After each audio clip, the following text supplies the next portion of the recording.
Et comme vous le savez, chaque mercredi, on retrouve notre rendez-vous consacré à la jeunesse. On s'intéresse cette semaine au concours Un jour, un JT organisé par le Club de la presse de Haute-Normandie, en partenariat entre autres avec France 3. Avec nous pour nous en parler, Sarah Garcia, bonjour. Bonjour.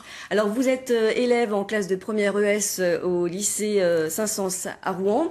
Alors ce concours, en quelques mots, il offre la possibilité aux lycéens de faire un jour un reportage, qu'il soit en presse radio ou en presse télévision. Vous avez décidé de choisir la presse télévisuelle. Alors, on imagine bien que si vous avez souhaité participer à ce concours, c'est parce que vous vous destinez à une carrière de journaliste. Mais justement, qu'est-ce qui vous a motivé de vous inscrire justement à ce concours ?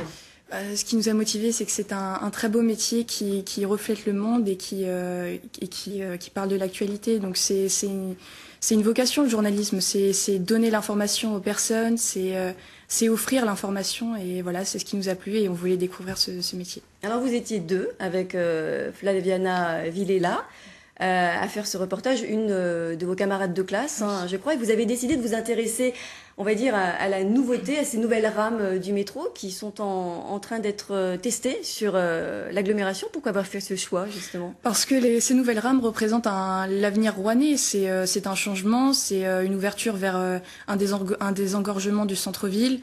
On incite les gens à prendre les transports en commun et puis c'est du progrès. Et le progrès, ça plaît aux gens, ça nous plaît aussi, nous, à la jeunesse. Et c'est une bonne chose pour la ville de Rouen, donc c'était intéressant d'en parler pour nous. Alors, ce reportage, on va le voir. Il faut savoir que vous l'avez fait ici, au sein de France 3, puisque vous avez eu la possibilité de participer à ce concours et de réaliser ce reportage grâce aux moyens de France 3. Donc, vous avez réalisé un sujet sur le métro rouennais, comme on le disait. Il a été mis en service en décembre 94. Et aujourd'hui, donc, il se refait une beauté.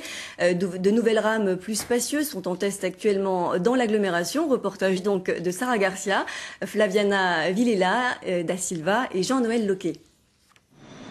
Des rames rallongées de 15 mètres, moins gourmandes en énergie avec une accélération performante, l'agglomération rouennaise modernise son réseau.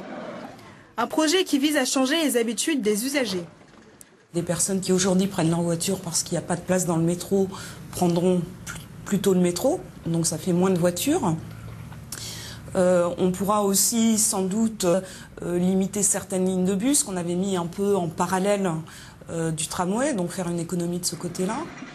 Ces tramways étant dotés de nouvelles technologies, les conducteurs sont actuellement en formation. Maintenant, les rames Citadis ne sont plus équipées de rétroviseurs. En fin de compte, un conducteur va pouvoir voir ce qui se passe aux alentours de sa rame grâce à la rétrovision, comme vous pouvez le voir. Vous avez un système de caméra qui est retransmis à son poste de conduite. Les rames actuelles, souvent saturées, seront remplacées en mai prochain. Un changement très attendu par les voyageurs. C'est la première fois que je prends le métro et là je vois que le prochain est dans 18 minutes. J'attends que ça soit plus vaste et puis aussi qu'on fasse plus de place pour les enfants, les mamans qui ont des enfants en fait, et aussi pour les handicapés. Le prix risque d'augmenter, cela changera-t-il vos habitudes ? Non, pas du tout. Non, quand on a besoin du métro, peu importe, on ne peut pas faire autrement de toute façon. Un réseau modernisé pour un coût de 153 millions d'euros. Un investissement qui ne devrait pas influer sur le prix du ticket. Les 27 nouvelles rames, recyclables à 90%, pourront accueillir 40 000 passagers supplémentaires par jour. Un métro séduisant. Il ne lui reste plus qu'à faire ses preuves. Alors justement, Sarah, on a pu voir votre reportage. Vous l'avez réalisé avec un journaliste professionnel de France 3 Haute-Normandie. Qu'est-ce que vous avez appris durant toute cette journée consacrée à la préparation de ce reportage ? On a appris déjà toutes les différentes étapes d'un reportage, donc le filmer, puis ensuite le monter, le mixer. Et c'est un travail d'équipe avant tout, c'est ce qu'on a vu. C'est que c'est vraiment un très beau justement travail d'équipe puisque faut bien être coordonné.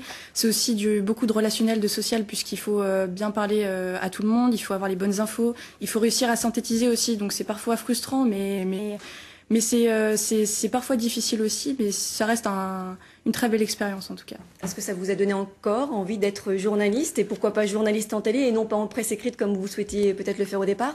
Ça m'a encore plus donné envie de devenir journaliste, c'est sûr, puisque comme je vous l'ai dit, donner l'information c'est une très belle chose. Ensuite, télé, pourquoi pas ? Puisque je pensais qu'il y avait plus de censure en télé, mais en fait pas forcément, je me suis rendu compte de ça.